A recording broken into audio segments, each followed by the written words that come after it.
Sasa hebu tusaidiane kupata mbinu 10 za kukomboa muda. Mbinu 10 za kukomboa muda. Ili ukomboe muda wako na unufaike nao, basi usiishi kama bendera ufuata upepo, au usiishi kama mkondo wa maji. Zingatia mbinu 10 zifuatazo.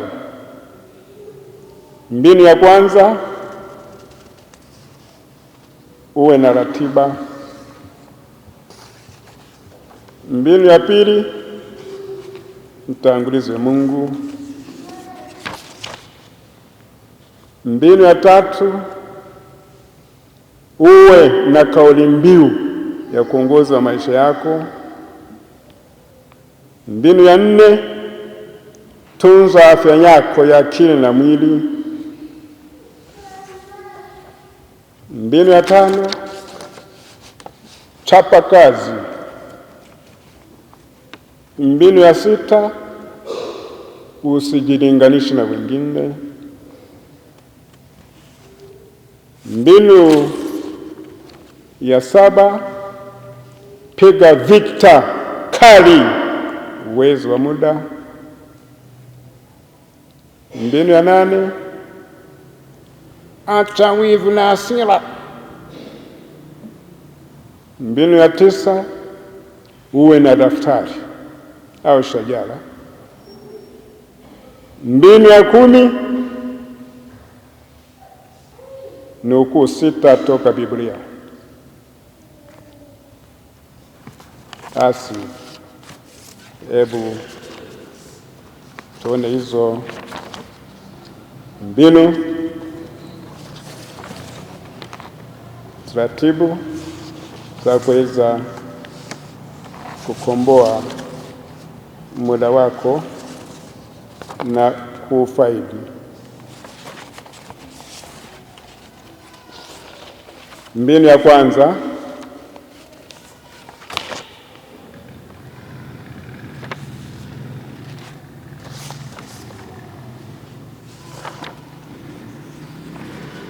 ya kukomboa muda wako, uwe na ratiba ukisaidiwa na kalenda, ukisaidiwa na saa yako ya mkononi isiwe pambo, ukisaidiwa na shajara, diary na peni. Mtu mkubwa anayejiheshimu anaongozwa na ratiba. Huwezi kufanikiwa kama huna ratiba. Jiundie ratiba na uifuate. Mataifa, vyama, jumuiya huongozwa na katiba ambayo inafuatwa na kila mtu ili kuondoa mgongano wa maslahi na kuleta amani ambayo ni tunda la haki na wajibu. Amani ambayo ni tunda la kuwajibika na kuwajibishwa na katiba. Kujiundia ratiba ni sawa na kujitengenezea katiba yako. Hiyo ratiba unaipa mamlaka na kuona namna itakavyoendesha shughuli zako, itakavyoendesha shughuli zako. Ratiba inasaidia kila mmoja wetu kujua analopaswa kutenda na kwa muda gani.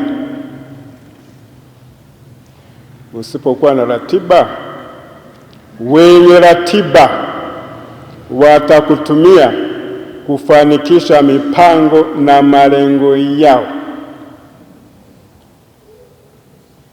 Ratiba inasaidia mtu kujifanyia tathmini, kujifanyia masahihisho na maboresho mintarafu matumizi ya muda wake. Ili uweze kuifuatia vizuri ratiba, unahitaji nia thabiti na ya dhati. Uwe mnyampara wako mwenyewe, kujisimamia, kujigongea kengele.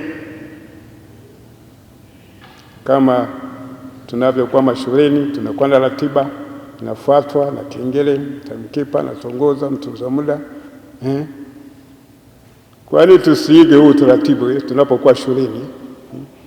Ratiba inayokuwa imepangiliwa vizuri ya vipindi vya kupumzika, michezo, na wewe ukatembea nacho kwenye maisha yako.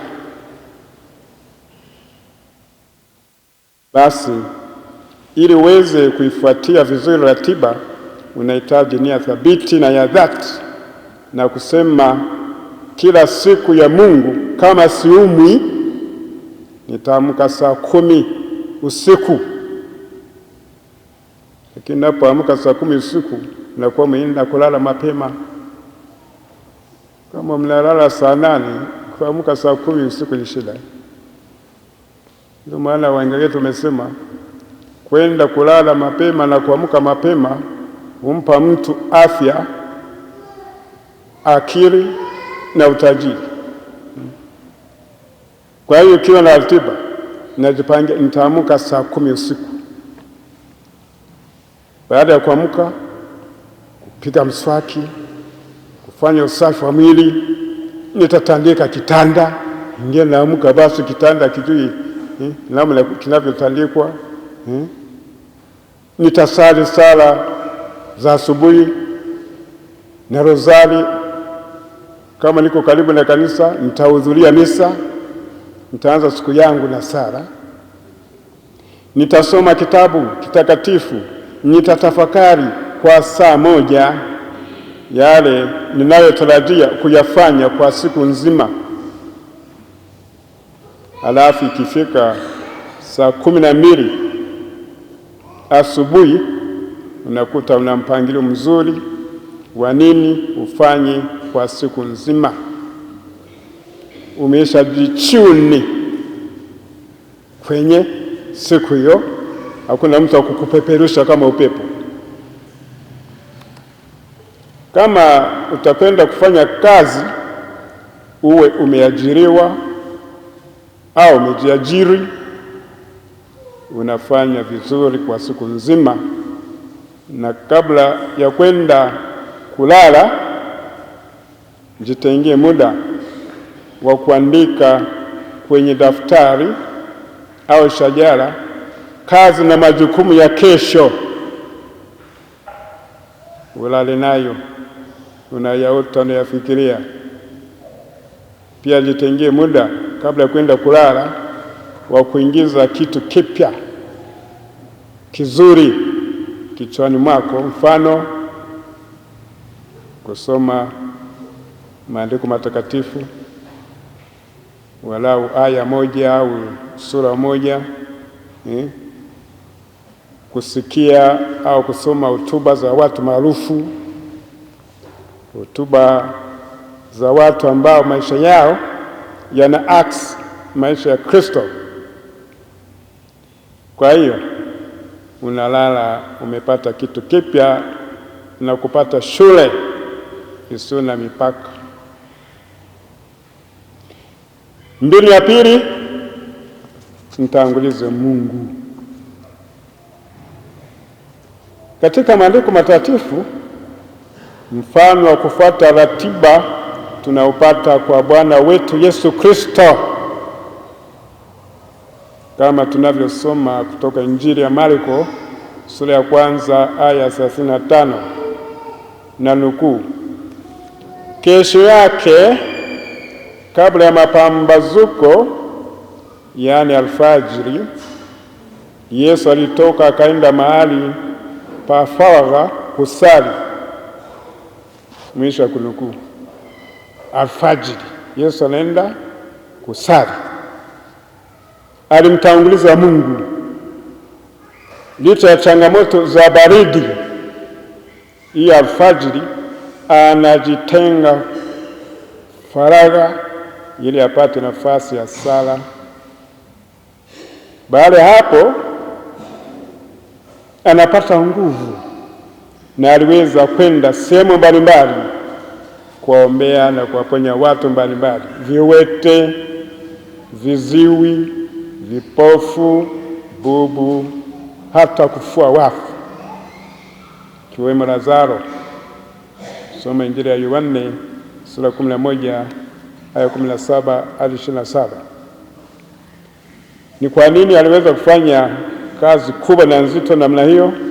Kwa sababu alitumia muda mwingi katika sala, muda mwingi kukaa na Mungu, kuzungumza na Mungu, na akatumia muda mchache katika huduma ya watu, na huduma hiyo ikawa kweli yenye ufanisi.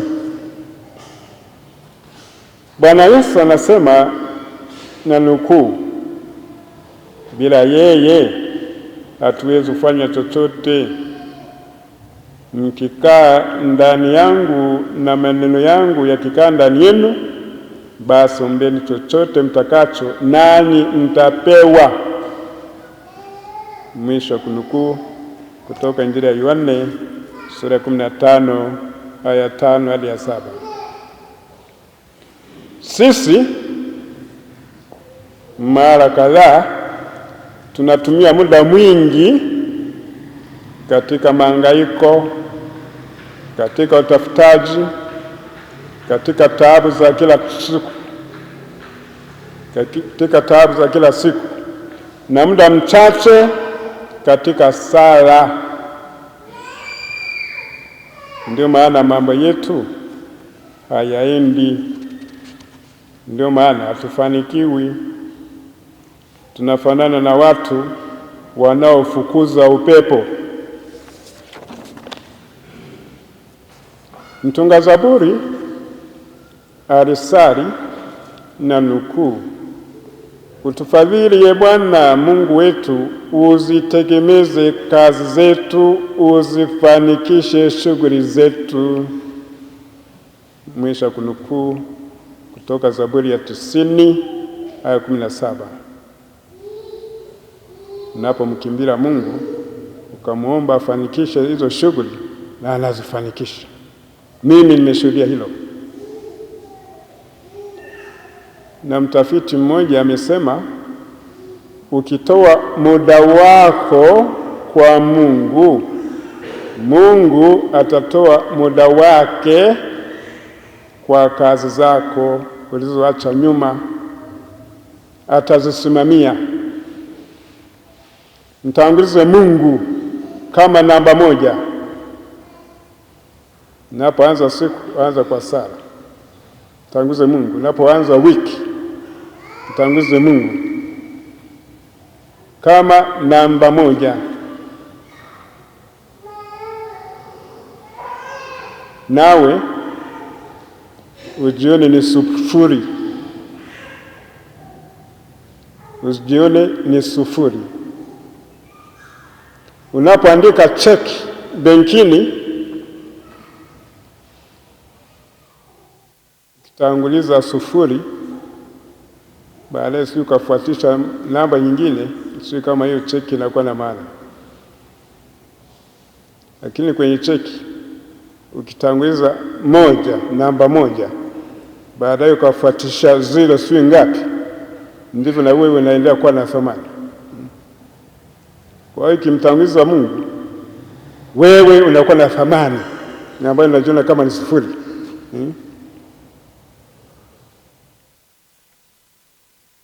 Mbinu ya tatu, uwe na kauli mbiu ya kuongoza maisha yako, wengine wanaita motto.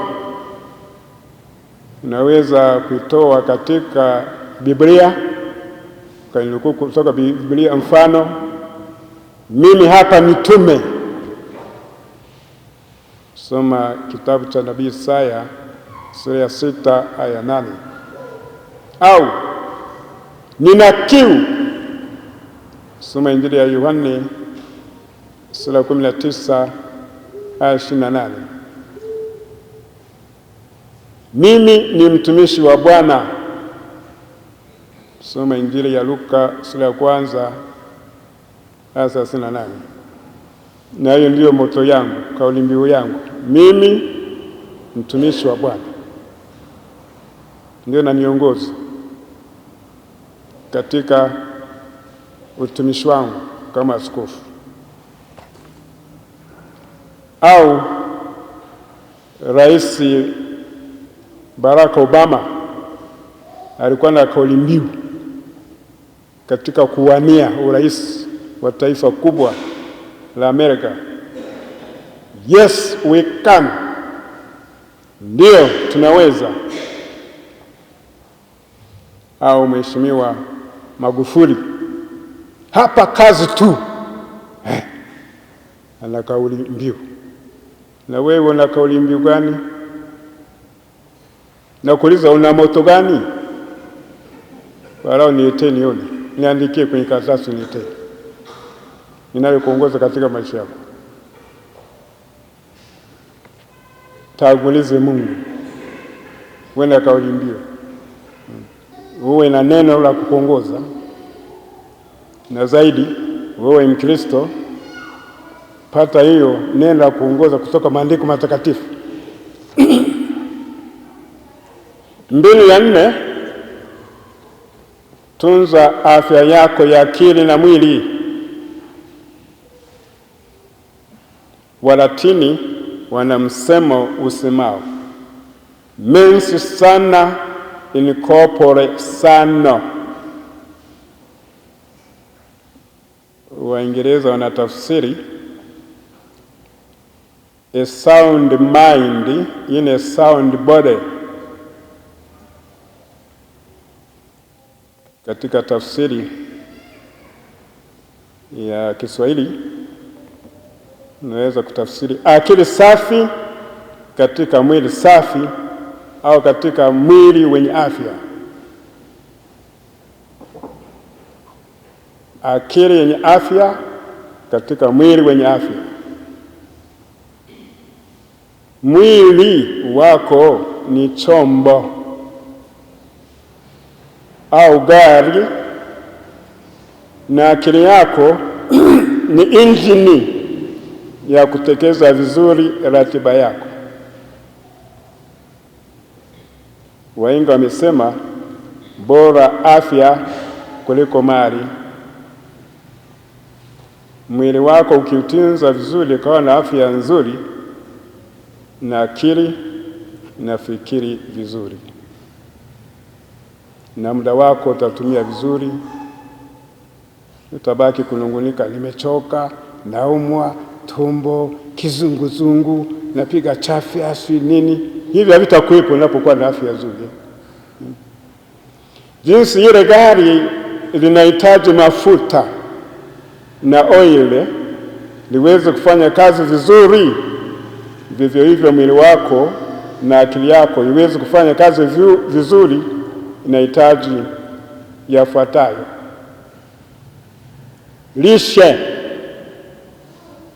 lishe, mlo kamili wenye rangi 6. Daima nimekuwa nawafundisha watu kula vizuri, wapate afya nzuri, sio kuchoka tu na kupiga miayo na kusinzia wakati wa kazi. Mara nyingi usingizi ni matunda ya kutokula vizuri. mwili unakuwa ni dhaifu, nachoka. Ndio maana wengine wanashindwa kutembea kilomita 1-2 kuja kusali kanisani, mpaka asubiri bodaboda, asubiri gari, hawezi kufanya mazoezi ya kutembea kuja kanisani. Anabaki hapo amesimama, amesubiri, au anapiga simu, nifuate hapa bodaboda. Nahitaji mambo yafuatayo: mwili wako, lishe, mlo kamili wenye rangi 6. Mbinu ya 5 ni ya kuchapa kazi. Mbinu ya 5 katika kukomboa muda: chapa kazi. Fanya zoezi la kilimo, jembe, kazi ni wai. Na Biblia inasema, na nukuu, usichukie kazi ngumu au kazi ya shambani iliyopangwa na Mungu mkuu. Mwisho wa kunukuu kutoka kitabu cha Sira aya 7 hadi 15. Kuna babu fulani aitwaye Mzee Ivo Damiano, baadhi yenu mnamfahamu. Alizaliwa mwaka 1900 akafariki mwaka 1987. Alifariki akiwa na umri wa miaka 87. Huyu alizoea kuambia wajukuu zake hekima hii, na nukuu, ukilima njia, yaani kwa kuzurura, utavuna njaa. Ukilima kutembelea watu wakati wa milo, utavuna maneno.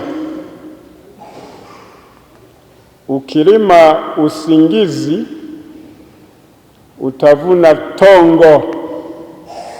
Eiko. Ukilima shamba, utavuna chakula. Mwisho wa kunukuu.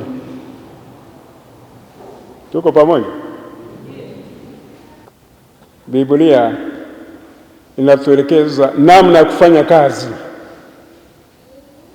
Sikia kwa makini, na nukuu, fanyeni kazi kwa hofu na tetemeko kwa ajili ya ukombozi wenu. Fanyeni kila kitu bila kunung'unika na bila ubishi, ili mpate kuwa watu safi, wasio na lawama, kama watoto wanyofu wa Mungu wanaoishi katika ulimwengu mbaya uliopotoka. Mwisho kunukuu kutoka waraka kwa Filipi sura 2 aya 12 hadi 16. Mbinu ya 6, usijilinganishe na wengine wala kuwaiga wengine. Huko ni kupoteza muda. Biblia inasema, na nukuu, lakini kila mmoja wenu na aupime vizuri mwenendo wake mwenyewe. Ukiwa mwema, basi naweza kuona fahari juu ya alichofanya bila kuwa na sababu ya kujilinganisha na mtu mwingine, maana kila mtu anao mzigo wake mwenyewe wa kubeba. Mwisho kunukuu kutoka waraka wa Mtakatifu Paulo mtume kwa Wagalatia sura ya 6 aya ya 4 hadi ya 5. Mtakatifu Carlo Acutis aliyetangazwa na kutawazwa mtakatifu tarehe 6 Septemba 2025 na Papa Leo wa 14, alizoea kusema, we are born originals, we die photocopies. Yaani tunazaliwa tukiwa original, tunakufa tukiwa nakala au vivuli. Tunazaliwa kila mtu akiwa na swali lake la kujibu. Tunakufa tukinakiri majibu ya maswali ya wengine. Kwa ufupi, swali hilo linafanana sura yako na umbo lako. Jinsi ulivyoumbwa unapaswa kuridhika hivyo, lakini nakufa unatamani kuwa na sura ya mwingine, si ya mzungu. Mzungu anakufa unatamani kuwa Mwafrika na nywele zilizokunja kunja na kupoteza muda saa ya kuiga na wivu. Basi tambua vipaji vyako, tambua karama zako, tambua talenta zako ulizo nazo Mungu alizokujalia, na uzifanyie kazi kuanzia sasa. 2:7, piga vita kali wezi wa muda wanaotunyemelea na tunawakumbatia wengine bila kujua. Tunakuja kujuta dakika za majeruhi, dakika za majeruhi za maisha yetu. Mbinu ya 8, acha wivu na hasira. Hao na wenyewe wanaiba muda. Biblia inasema, na nukuu, wivu na hasira hufupisha maisha, hufupisha muda wako wa kuishi. Mahangaiko humfanya mtu azeeke upesi. Mwisho wa kunukuu kutoka kitabu cha Sira sura ya 30 aya 24. Wivu na hasira vinapoteza muda wako na kuua amani yako. Mbinu ya 9 ya kukomboa muda, uwe na daftari au shajara na umeandika malengo yako ya kutekeleza. Nagawanya malengo hayo katika makundi mawili. Kuna malengo ya kiroho ndio uanze nayo, na malengo ya kimwili. Alafu malengo ya muda mrefu na muda mfupi.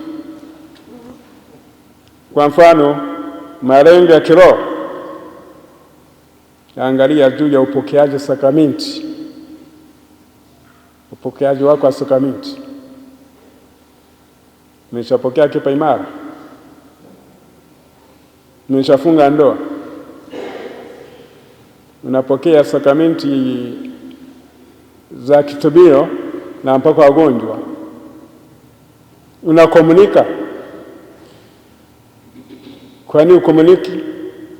Unajiwekea malengo gani kumaliza vizuizi vya kushinda hicho kizuizi cha kutokomunika? Tumpokea Bwana akupa nguvu za kiroho za kuendelea kuishi kwa furaha. Mbinu ya 10, nukuu 6 toka Biblia, ndizo tunahitimisha nazo. Nihitimishe tafakari yangu juu ya matumizi bora ya muda, juu ya kukomboa muda, masaa 24 kwa nukuu 6 zifuatazo. Ya kwanza ni hii: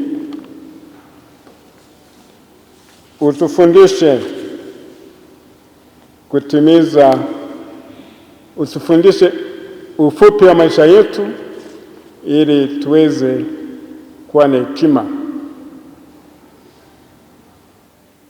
Soma Zaburi ya 90:12. Kisha fahamu kwamba maisha yako ni mafupi, huna muda mwingine, basi utaweza kutumia vizuri muda wako na kuzingatia kwamba tumepewa muhula mmoja wa kuishi. Ukisha shindwa, hakuna kukariri tena muhula, hakuna kurudi nyuma. Maisha hayana reverse, ni mbele, daima mbele. 2, msisahau kitu kimoja: mbele ya Mungu hakuna tofauti kati ya siku moja au miaka 1000. Kwake yote ni mamoja. Mungu akawii kutimiza yale aliyoahidi kama watu wengine wanavyofikiri atakawia, atachelewa. Yeye ana sababu kwa ajili yenu, maana hapendi hata mmoja wenu apotee, bali wavuta wote wapate kutubu. Mwisho kunukuu kutoka barua ya pili ya Mtume Petro kwa watu wote, sura ya 3 aya 8 hadi 9. 3, katika matendo yako yote kumbuka mwisho wako, nawe hutatenda dhambi kamwe. Ishi kitakatifu. Soma kitabu cha Sira sura ya 7 aya 36.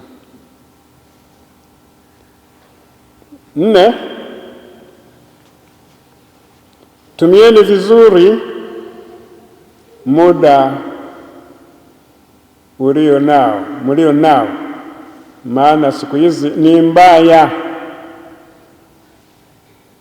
Kwa hiyo msiwe wapumbavu, bali jaribuni kujua matakwa ya Mungu. Acheni kulewa pombe, maana hiyo itawaangamiza. Mwisho wa kunukuu kutoka waraka Mtume Paulo kwa Efeso sura ya 5 aya 16 hadi 18. 5,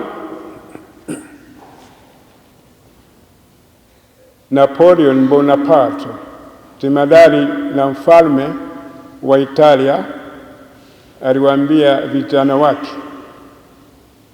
naomba mchukue hiyo nukuu kutoka kwa Napoleon Bonaparte: muda unaochezea ni fursa ya kuwa balaa baadaye.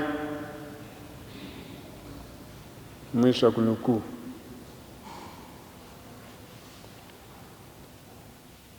Tumshukuru Mungu